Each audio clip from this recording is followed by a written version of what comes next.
Hello for everyone that's watching on the recording that's posted to YouTube. My name is Dave Meyer, and we are here to talk about the funnel versus the flywheel and how to generate more leads and more business by connecting and growing your business. This is in partnership with EBITDA Partners, and I am Dave Meyer, the president of BusyWeb, who has been running this marketing deal for the past 23 years. We just went through the marketing funnel versus flywheel agenda, and now we're going to proceed with our content. Thanks everybody for hanging on with me and joining our chat today.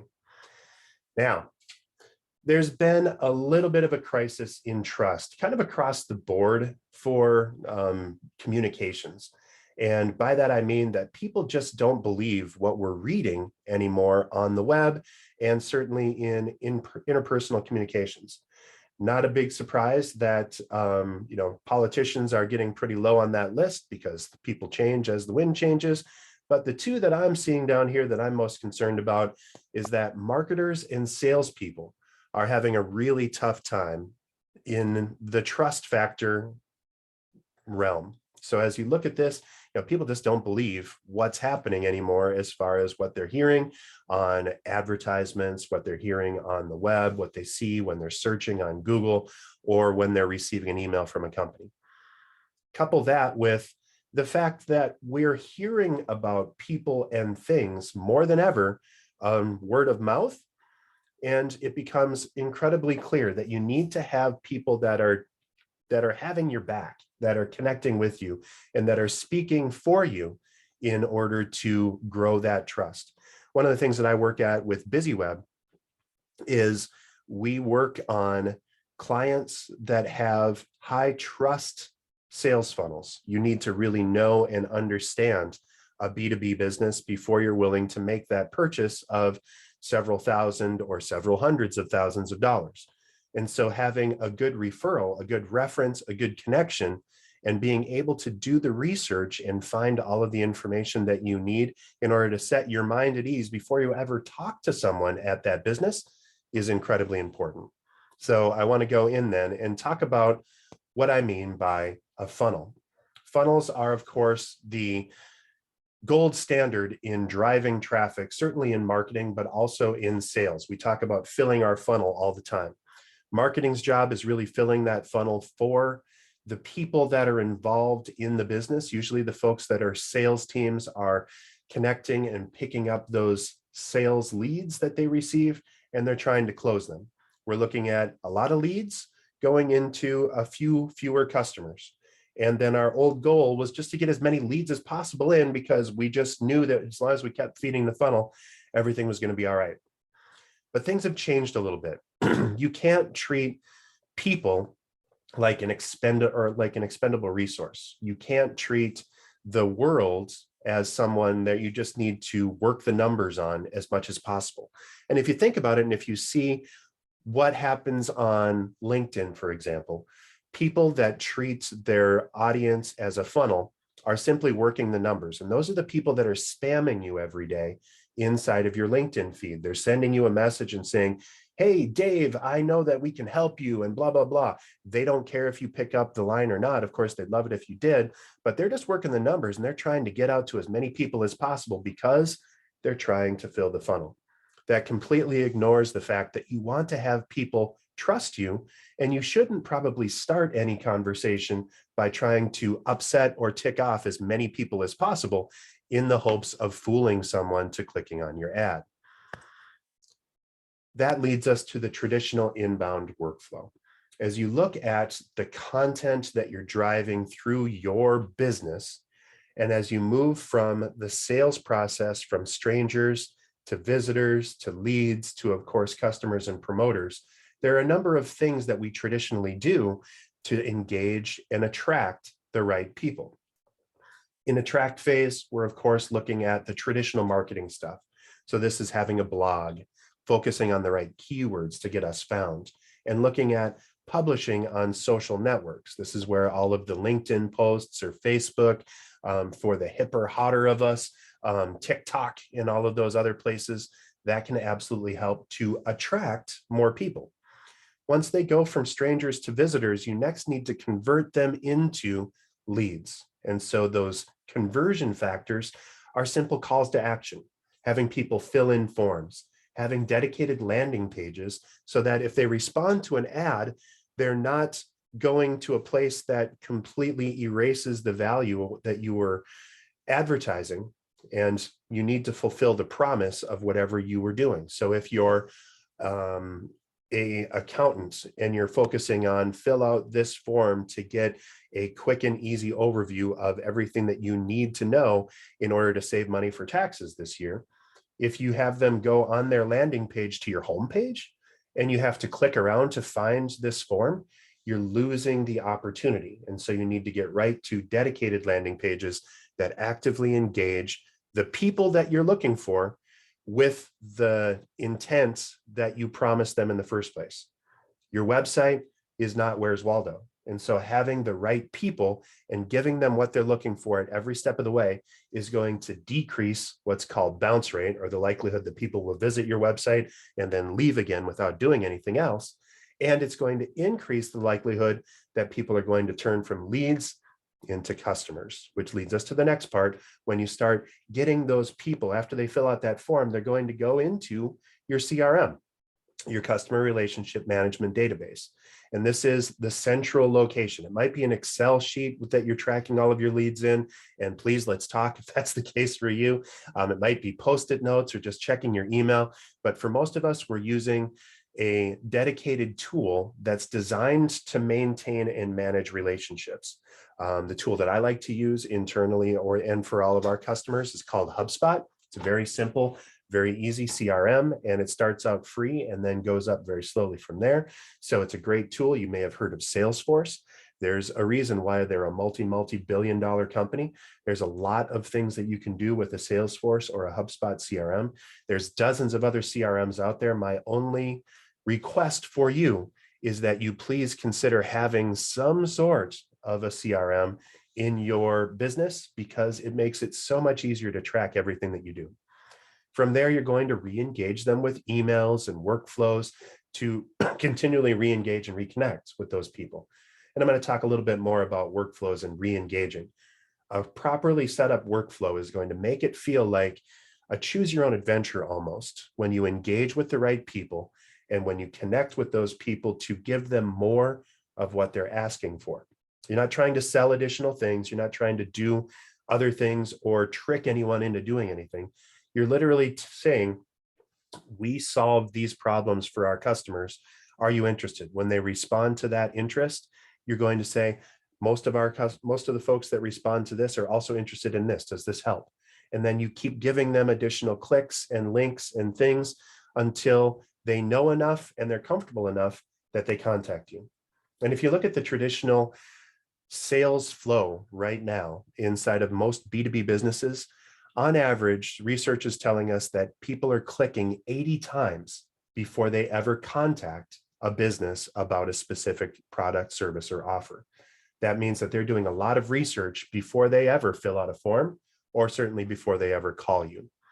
Once you close them into customers, then it's your job to delight them. That's by checking back with them via surveys, by giving them good content and additional things to keep engaging them and showing them that they're still important to you even after they're customers, and continually monitoring yourself for social media. So this might look like a funnel from left to right, but really what we're looking at is a full-featured flywheel, because we're trying to get into the entirety of our content. And that's by moving in and closing the loop to have our promoters talk to strangers and bring us back. Now, there's a number of drawbacks to the traditional marketing funnel. And again, we're talking marketing is delivering things to sales, and out plops customers. Funnels tend to treat your customer base as one and done. And so if you're not seeing and if you're not interacting with people more than once, the tendency is to spam. The tendency is to just work the numbers and hope that everything else works out later. This is where, again, you're seeing all of those, what I call lazy linkings, when people just send out mass messages on LinkedIn or spam as many people as possible, maybe even purchase a list and just try to piss off as many people as possible in the hopes that somebody's going to get suckered into clicking. That's a one and done philosophy. Repeat business is far easier to win. It's actually 10 times easier to get an additional sale from someone that already knows and loves you than it is to find a brand new customer that doesn't know you from Adam. And word of mouth often drives more referrals, which drives sales. So again, we want to close the loop and get our customers to start referring in, which leads me to the funnel versus the flywheel. Now, again, the funnel is our old school way, and our new school is the flywheel. You want to attract, engage, and delight your customers again and again and again. And you'll note the same frames from my purchase process from before to the flywheel around the very outside. People start as strangers, then they go to prospects, then they go to customers, then they go to promoters. In the center of all of that is your CRM. You're using that to continually re-engage the right people as many times as possible and give them more reasons to continually reconnect. So let's talk about that flywheel. Again, the flywheel was created by James Watts in the late 1800s. It's a method and model for storing energy and for reusing it. It's been used rather famously by Amazon in the past 20 years to drive real business. But customer retention is much more critical to your success than just new acquisition. And if you can just increase your customer retention by 5%, you can increase your revenues by 25 to 95% because you're removing all of that loss from your sales engagement process. And so the more you can do to continually re-engage people is going to save you money in the long run, but also make you a lot more money because you're not going to have to work so hard to continually re-engage your people. This is what it looks like at Amazon, by the way. As you're looking through, people at Amazon, Bezos a long time ago realized that if he could just get every part of his from beginning to end sales process to be as smooth as possible and to feed each part of the next prices, then he was much more likely to be able to grow quickly and easily. So from the top, they were going to get more people in. That results in lower prices on more offerings because they have more mass. Then they can increase their customer visits, which leads to attracting more sellers, which leads to expanding the store, which leads to growing revenues and more and less fixed costs. This is all by Jim Collins, Turning the Flywheel, by the way, from 2019. Jim Collins, also famous for Get Good to Great. And so if you haven't checked out that book and the compendium or the basically leaflet on the flywheel that he checked or that he wrote a couple of years ago, I'd highly recommend it. Bianca asks, is it possible to get these slides? And yes, absolutely. I will be emailing you both the slides and a link to the recording for everyone that registered today. I have a list of all of our attendees, and I'll be sending you the slide deck as a download, as well as the recording if you'd like to come back to it. So thanks for that question, Bianca. All right, so what's a flywheel then? What do we mean from a marketing and sales growth perspective? Well, it's represented here graphically, but let me talk a little bit more about how it's a new model for business growth. If we start thinking of every part of our sales process as requiring as many people as possible to refer us as well as connecting, that's going to help us continually grow. Our goal is to create momentum inside of our marketing and inside of our sales and leads process. As we go through, Kevin says Jim's also an EBITDA member. Yes, absolutely. 3 inputs on every flywheel include how fast it spins, the friction in your process, and how much mass or activity that you make. And if you look at this version of my flywheel graphic, you'll note that you're working inside of service, marketing, and sales, in addition to attract, engaging, and delighting. And at the center of that flywheel is your CRM, because that collects every interaction that you have. It helps to automate and engage. This is one of the reasons why I love HubSpot so much, because all of those inputs are tracked centrally inside of a system that works together. I've worked in lots of other systems. I've worked inside of Salesforce and Pardot, and I've worked inside of all kinds of other stuff, but there's nothing that puts it together quite as well as HubSpot. And all of the tools are available starting for free to get you going and to record calls, to interact with your emails, to start to send out templates and connections. You get into the paid versions once you start automating things and once you start really using it as a business operating system. So what we want to do then is we want to create customers who will happily drive new business for us. And then if we're still working on funnels, they're going to continue to bring in new business, blogs, social content, advertising, etc. But everything that we're doing after that is going to continually re-engage those people to get us more business, more time, more money by giving us more opportunities to continually re-engage. We're looking for ways to delight and re-engage our existing customers. So there's a bunch of tools that I use with my clients in order to attract, engage, and delight those folks. We sort of went over these in the purchase and the buyer's journey before, but the attract tools, engage tools, and delight tools are all very helpful. I'm going to slip into each of these to give you a little bit better view of each of them. But on attract up top, we're talking about the traditional marketing content. So we're looking at advertising, we're looking at video, we're looking at the different ways that you can connect, maybe setting up blogs or social media engagement strategies. This is the traditional stuff that people are putting in. Having great content that matches what your customer is looking for is another word for SEO. If you're optimizing your content, if you're optimizing your website, if you're giving customers what they're looking for when they type in Google, that is going to result in getting you more business by getting you more traffic. So that's the attract side. That's what we're used to in marketing for people to continually engage. But then they think about, well, that's it. That's all I need. And that's only 1/3 of the entire engagement process. Our engage tools then are treating our leads as actual content and people that we need to give more content to. So those lead flows and starting to turn our engagement process into almost like a choose your own adventure where they can tell us more about what they're interested in. And we have the breadth of tools to give them more content that they're looking for so that it feels like they're having a conversation with us, even if they've never had a conversation with us to begin with. Our website should be our first and sometimes best salesperson. If you're doing it right, you should be giving people lots of opportunities to follow those 80 clicks that happen inside of your B2B sales process. Might be conversational bots, and certainly automating your marketing can help in engagement. And then delight. This is where we start talking about asking people, are we doing the right things?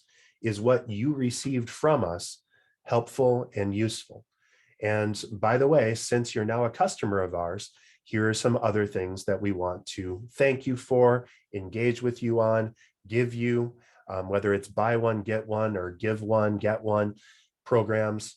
Getting people out there and letting them be part of your marketing by continually delighting them is incredibly helpful. And this is where you can use automation and other engagement processes to give you everything that you need. So let's talk about the final thing that I want to go through then, and that's how to measure your flywheel and really get the most from everything that you're doing inside of Flywheel. So as you look at this, there are some things that you want to check as you're going through each phase in your journey. For attract, you want to provide value before you extract value. So your keys that you're looking for is, are people actually clicking and opening my content? And this is where you want to look at things like bounce rates, because a bounce rate tells you if people are finding the value and that you're meeting the promise that you gave them to begin with.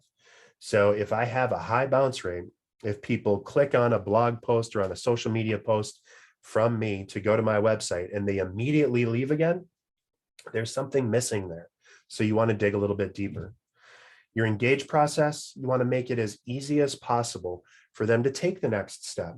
So give them the next step in every process to tell them, this is what you can do, this is how we can help, this is what we can do. Bianca asks, what's a good bounce rate for a blog? And really, it depends on the kind of business. And so the best advice that I can give you is to search for bounce rate and then your industry. And Google will tell you, actually, HubSpot has a brilliant a library of tools on helping you measure and manage that. In general, a bounce rate that's pretty good is 5 to 10% of people visiting and then leaving again. And so if you're looking, it's easy to get kind of jaded by numbers, but really we're looking at impressions per clicks and how many times people leave again. And sometimes having a bounce on a web page is okay because there's only one thing that you're looking for people to do on that page. So it can inflate your numbers if you just have a blog post that gives them everything that they're looking for and they don't need to go anywhere else. That's good for customers sometimes, but it can infect your bounce rates or artificially inflate your bounce rates. Great question, Bianca. Thank you. Finally, for delight, you want to make sure that customer success is your success. So you're going to share those big successes and thank your customers for being customers and thank them for referring you and give them opportunities and options to receive more benefits when they work with you. For example, I have a referral program for all of my customers. If they refer me new business, 5% of the value of that referral goes right back to them in additional BusyWeb resources or additional BusyWeb work. So I like to keep our flywheel humming and give people lots of opportunity to connect and grow. What this might look like for a business, and you can ask these 3 questions in order to get here. And I've filled it out for myself in here for a marketing agency, but you can easily substitute your own. I provide value to prospects by answering marketing questions, providing tips and tricks inside of my blogging structure and strategy inside of my social media. I make it easy for prospects to buy by offering easy ways to connect, simplifying the sales process, removing roadblocks and friction, and just getting right to the point. And then I make my customers successful by adding more value, solving problems, going deeper, and anticipating issues. So we have continual education that we provide our customers, for example, where every month we go through and we share not only what we've done for them, but what it means and what we can use and learn to grow together. So if you answer these 3 questions, I provide value to prospects, I make it easy for prospects to buy, and I make my customers successful by. For your business, you're going to start identifying how you continually re-engage your customers and start growing that flywheel. So I want to talk about those flywheel forces. So I mentioned that there was speed, mass, and friction that we needed to look at. Inside of our forces on our flywheel, for the attract phase, we want to earn our attention, but not forcing it. Again, we don't need to spam people if we're doing our job right inside of the attract phase. You're giving people useful content that's worth their time, and you're being rewarded by more traffic and more engagement. Engage, we're looking at building relationships versus only closing deals. Again, if you're treating a customer like a funnel output, it's pretty easy just to say, well, who cares? They're the customer. We don't care what happens as long as they sign on the dotted line or as long as they buy. That might be okay inside of a purely e-commerce website that's only selling common goods and products. Works okay for an Amazon, for example, but you'll note that Amazon spends a lot of time, even if you're on Amazon.com, you might also like these kinds of products.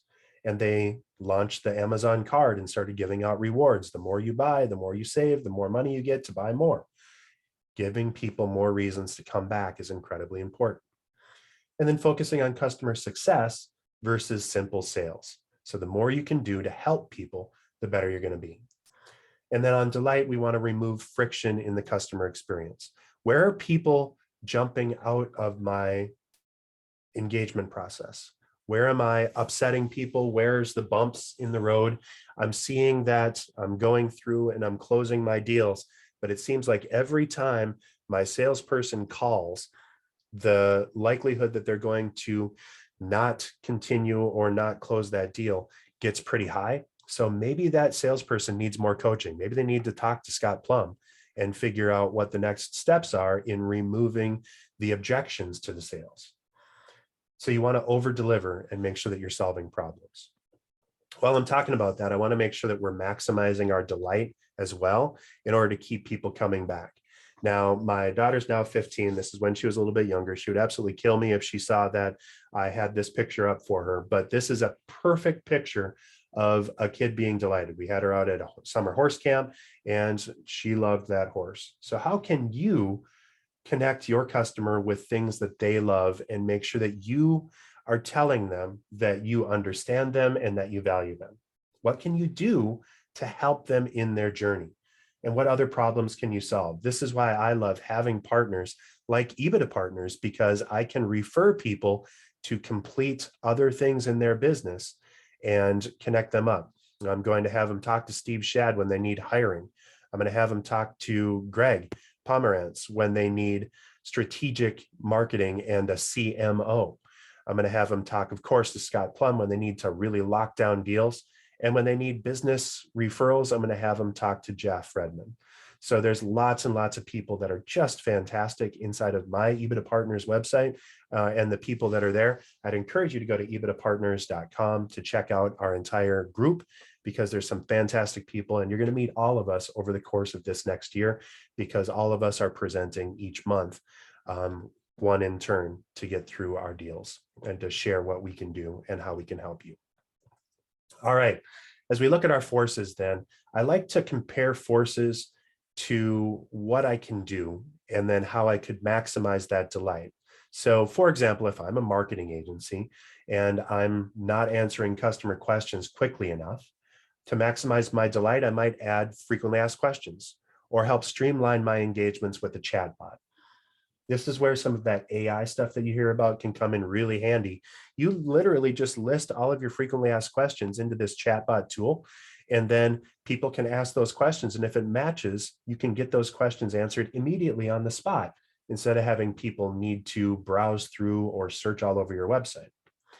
If I'm in sales, I'm probably having issues with maybe commissions are only based on new revenue. And so people are just treating their customers or the prospects like numbers.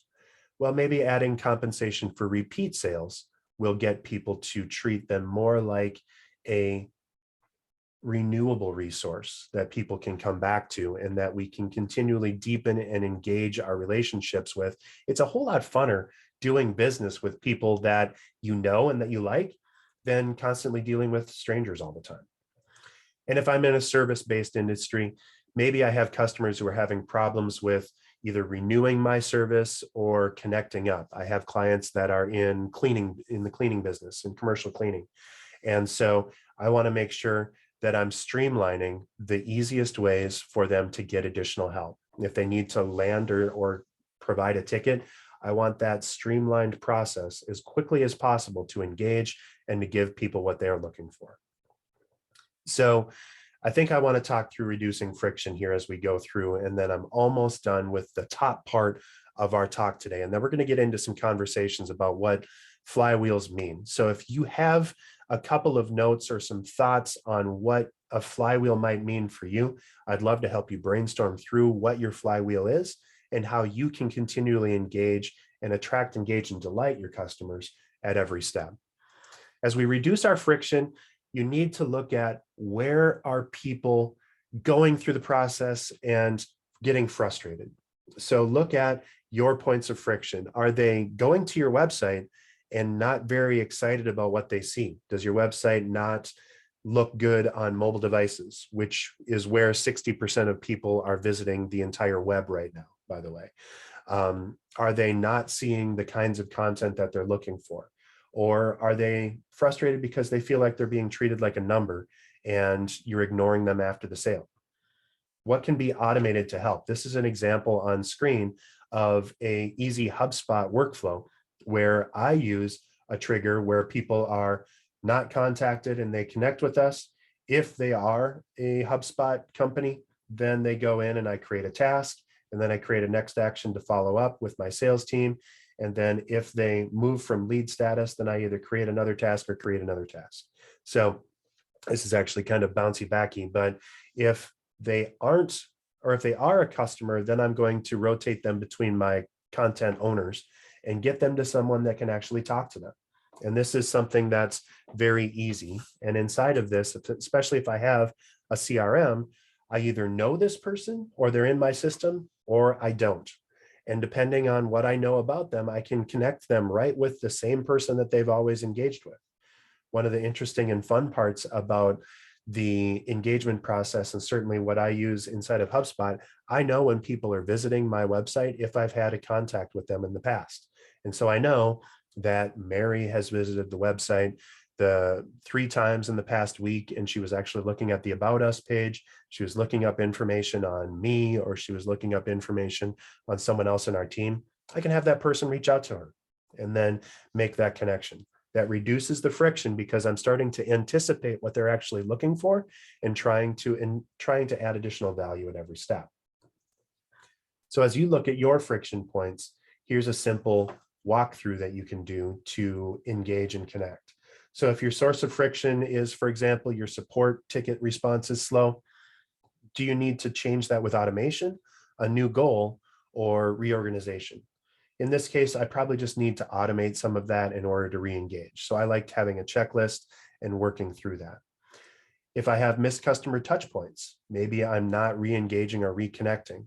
Well, maybe setting automation up can absolutely help, but I might want to also set a new goal to make sure that I'm asking my marketing team to give me more content and that I'm compensating that team based on how many times our customers are re-engaging. Or for example, if I have a lot of abandoned carts at checkout, well, maybe I need to not only set a new goal to continually re-engage people, but I should reorganize my website a little bit to make sure that I'm not forcing them through something or asking too many questions inside of my system that might be bouncing people out and causing them to abandon the checkout. And or I might also want to go back to automate to send someone a coupon if they're trying to purchase and they abandon the cart. 3 hours later, I could maybe send them, hey, we noticed that you didn't get a chance to purchase. For the next hour, we'd love to offer you a 10% off discount. So as I wrap up and then we switch over into conversation, I'd love to remind you my main points. So that's funnels are really limited as an engagement strategy. As you look at these, you need to think about how people are engaging and how to continually re-engage people. You don't want to just think of your customer as an endpoint that goes away. Focus on your flywheel to grow your business. You want to attract, engage, and delight your customers by giving them the content and the next steps that they need to know in order to do business with you. And then look at reducing your friction points in order to continue growing. And my last thing that I'd like to share with you is that I do have a couple of tools for you. If you need to figure out where your leads are coming from, if you go to bit.ly/busycalc, I have a helpful lead calculator. You just enter in all your business inputs. It's a Google Sheet that's super easy and fun to use. And I also have a flywheel brainstorming sheet that you can get at busyweb.com/flywheel. As I walk through and as we continue through our content here, and then I open up the lines, I would love to encourage you to also sign up next month on Wednesday, February 23rd from 8 to 9 to hear from Steve Shad, who with Optima Advisory, who is going to be presenting for us on anxious, angry, and disengaged, the mood of the American workforce and how business owners need to respond to keep and get talent. I've had the pleasure of working with Steve inside of conversations, and he is fantastic at making sure you don't lose your team and that you're hiring team that's going to stay. Bianca, thank you very much for that content. Yeah, I'm going to promote people to allow them to talk. If you want to speak, please raise your hand. Otherwise, I'm just going to start turning folks on. I would love to, for example, hear from my old buddy Jody, who signed up. So I'd love to bridge them up. I know that I saw Greg was on here, so I want to upgrade, and I see Courtney's on here. So I'm going to start. I'm just upgrading everybody now. Hey, there's Greg. There's Jeff. And let's see, Jody. Well, actually, I'm just going to start allowing people to talk. So make sure you're looking out for your mute button. If you're not talking, I'm just going to allow everybody to talk so that we can have a conversation. Hi, As Dave. we This is Kathy Sadaka. Hey, Kathy, thank you. Thanks. This was really good, and I really like your visuals. I think the visuals helped me. Good. But also when you mentioned, blasting people with emails and how Yes. that doesn't work. I like the idea of not treating people like transactions, treat them Mhm. like people. But also I started thinking, that's exactly what the hackers do with phishing emails. And Oh, when I yeah. get emails now, I kind of look at, is this even real? Is this a real Right. person? Is this a trick? So it feels like that old strategy of blasting with emails is now aligning you with kind of the nefarious world of internet hacking and Right. that kind of thing. So Yep. So you need to be super careful how you engage with people. And that's again, that's the old way where we're treating customers like an exhaustible resource that we just want to spam the crap out of in the hopes that somebody's going to respond, right? So if I'm engaging people and if I'm asking them more of what they're looking for instead of less, that's an entirely different conversation, right? So if I know that they visited my website or if I know that they're a specific kind of customer, I can give them more of what they asked for. And that's not spam. And that's actually helping people. And it is a constant and uphill battle, which is why that trust factor is so darn low. Thanks, Kathy. That was fantastic. Yes, I agree. Dave, it's Jody. Hey, Jody. How are you? Good.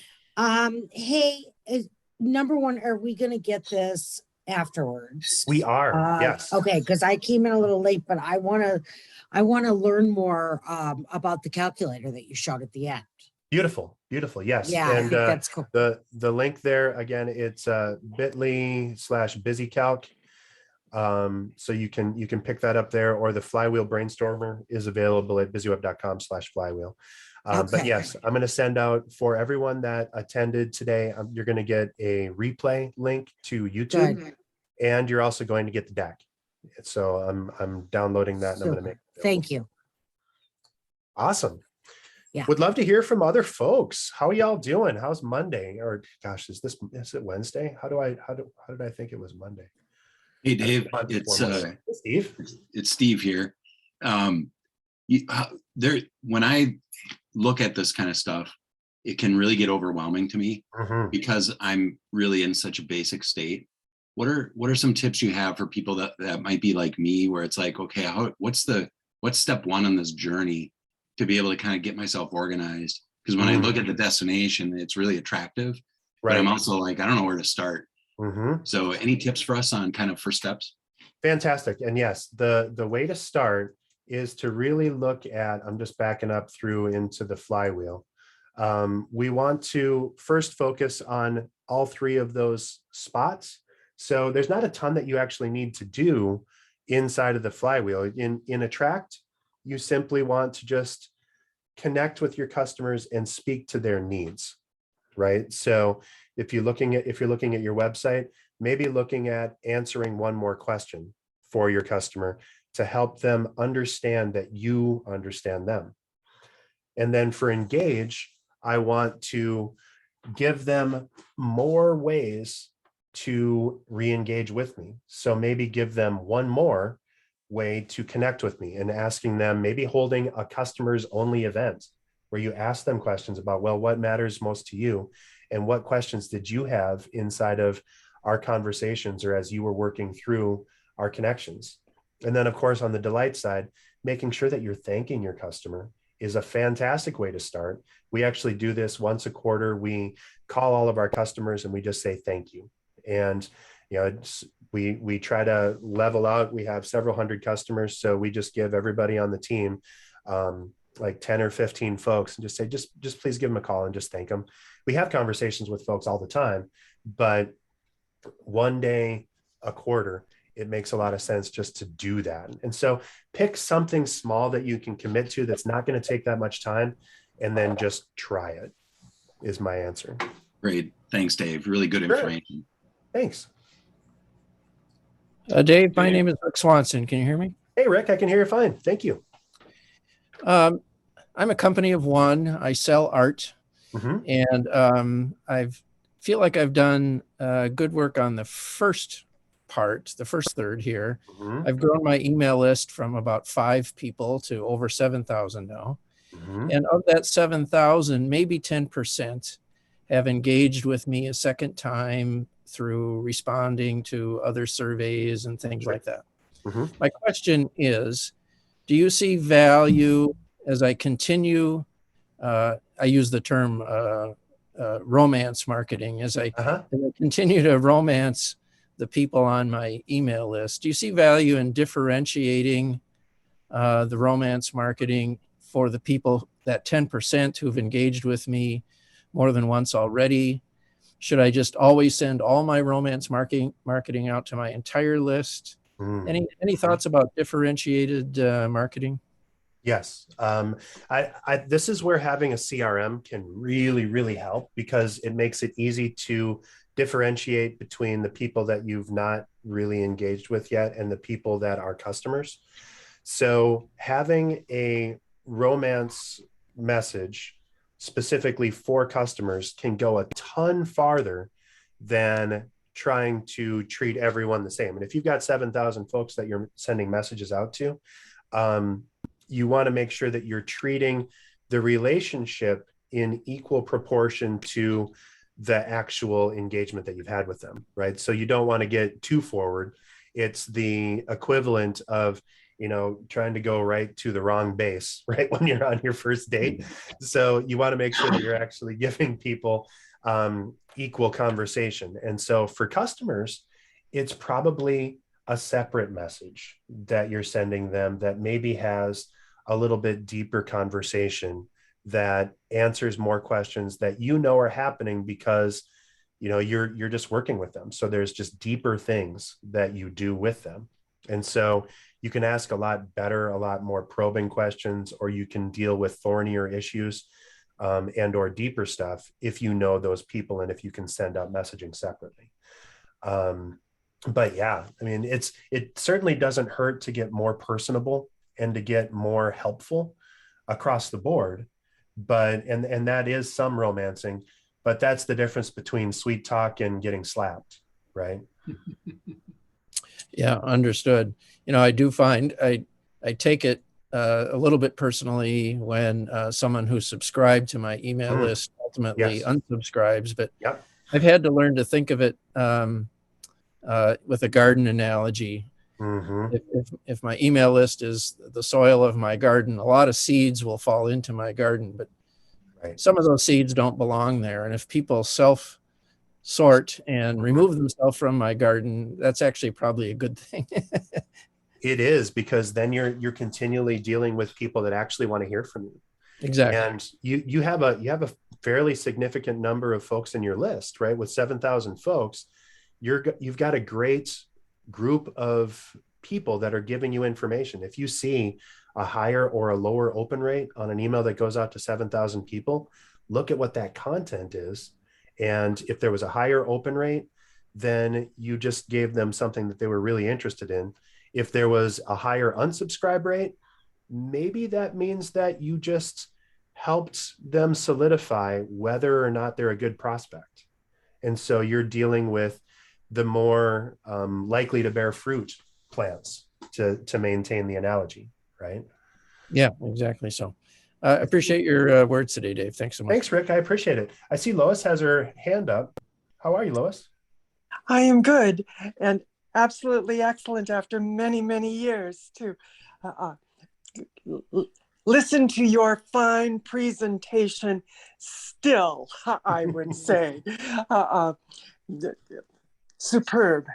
Thank you. My question goes to perchance a jaded aspect of my personality, but I'm curious how much it's present in others. And that's, bottom line, just a real aversion to the level of trackage of online activity that takes place by others when I am searching for something and researching, and then moments later it's showing up in the advertisements alongside. So if that's becoming awfully close to repugnant to me, how does how does that interact with the example you gave about how a CRM can follow the research that somebody's doing on their way to 80 Yes. clicks before engaging? And you said, perchance I might have a salesperson contact them to be helpful. Mhm. And yes, it could land as helpful, but Yes. if there's more and more people feeling like I am in general starting to feel, Yep. could it be negative? It absolutely can be negative. And the good news for you, Lois, is that the world is agreeing with you, and the people that are connecting, and the new can spam laws and a lot of the other do not track things that Apple's doing, for example, is making it much more difficult for people to take the cheap way out and market by numbers and try to spam as many people as possible. So what you're going to see, and what you'd hopefully see inside of a good interaction, is people are actually honoring the relationship and giving you real information that's helpful. You probably are noticing a lot of people that have on their website, this website uses cookies, and letting people opt out of that. That's actually something that's required by law now. And so when you click that and say, no, do not track me, that company can't see you. And so if you're working on that way, on that side, what's happened, especially in this case, is all of the people that were trying to work it by numbers, that were playing it as, it's a funnel. I don't care how many people I have to touch. If I want more customers, all I have to do is dump more people in the funnel, and then more customers will pop out. That's that thinking that's led to this need. And for people that are actually really connected and really engaged, the only way that people are going to know who you are is if you give them permission. So you've clicked that, okay, you can track me, go ahead and grab my cookies, and that I've given people my information. So if someone goes to the BusyWeb website, fills out a form, they're going to get a little note that says, may we contact you again? If you say no, I'm not tracking you. And that's respecting your relationship. And if I have a interaction, or if I have a real connection with someone, if they're a customer of mine, I can still connect with them legally and ethically, as long as I'm giving them real value. And where the problem comes in is when people keep treating it like a number. And I agree completely. And there's lots of good news there, because Google's coming out with a lot of new things. Apple, of course, has come out with a lot of new things. And most websites are coming up with those do not track buttons that let you stay in the shadows and only engage when you want to. That's a great question, Lois. Thank you. Did that help? Yes, it did, but it didn't quite get to my exact point of question. Sure. Mm-hmm. And that was, if I've seen that they've spent a lot of time on the site and gone to lots of places, Mm-hmm. I might ask my marketing sales team to contact them. Right. And if I thought that I was, just researching, to have somebody from the company contact me would feel creepy. Mm-hmm. And that's where I was headed when I was asking the question. For sure. And there's always a line, and the line is different for everybody. And so if you are helpful, and if you're genuinely being useful and respecting the relationship with the customer, if you've never talked to me before, and if you've never even filled out the form from me before, I won't be able to contact you, because I won't know who you are. But once we've had at least one transaction where you've downloaded a white paper or something, or you've told me, who you are, or you've contacted us, then I know what you've done with me, unless you've told me that you don't want me to track you, and then we don't. And so it's tricky, because there's a lot of different ways to slice that apple. So that's fantastic, and I agree. I see Jeff has his hand up too. Thank you. Yes, thank you, Lois. Hi, Dave. Great stuff this morning, as always. We've had this conversation. So I'm spending money on social media, attracting people that I don't know, but I have a huge base of people that I know. And I was struck by your comment, 10 times more likely to engage if you know them. Right. So how do you apply these principles where I maybe already attracted them, but now I need to engage in delight. Right. And there's part of me that believes I don't need to know any more people. Yes. Everybody I need to know, I already know. I Uh-huh. just have to get them more engaged in what I'm trying to help them with. Yes. So directly, if you're looking for all of the people that already know you to engage and then delight them, the delight side comes in quite a bit more on the customer side. If they've already worked with you, this is, thanking them, giving them that call and saying, hey, by the way, do you have anyone else in your network that would benefit from a relationship like we've had? Right. So assuming you're awesome, and I know that you are, you're going to be okay in asking people for that business. That's where the word of mouth stuff comes in, right? And it might not even be explicitly asking for business. It might be as simple as saying, what really helped you to make the decision to want to move forward with us? And then using that information to re-engage and to double down on that kind of content to give people more stuff.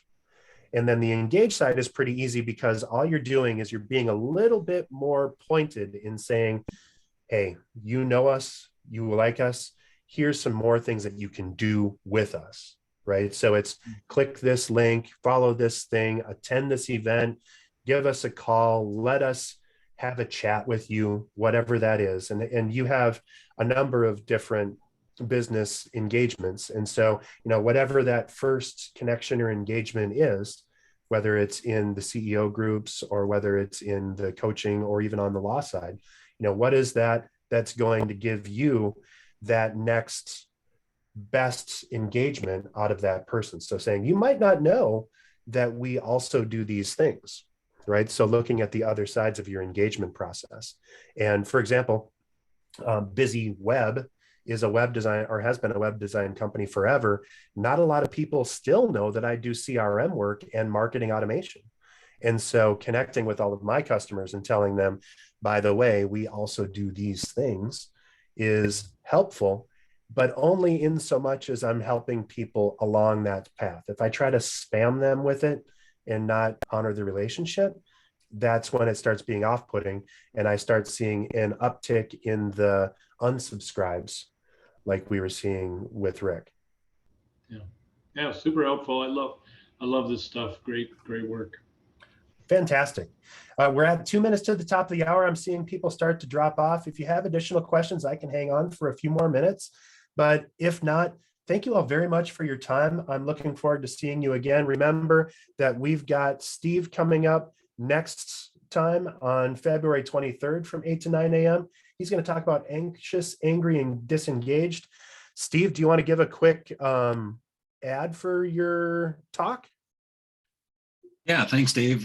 Just real quickly, you can see, right, we're all dealing with questions about, what's happening with the workforce. They've talked about the great resignation. There are businesses out there that are successful in creating a culture that's sticky and being able to market themselves to potential employees.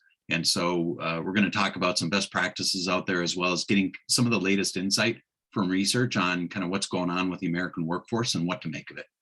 Amazing. Well, I'm looking forward to seeing that, Steve. Thank you very much for being here, and I'm looking forward to it. So go ahead and register. You're going to start seeing emails from that or for that in about a week and a half here as we send out our regular notices with EBITDA partners. So make sure that you subscribe up to that. Everybody, thank you very much for hanging out with me today. Here's how to get a hold of me.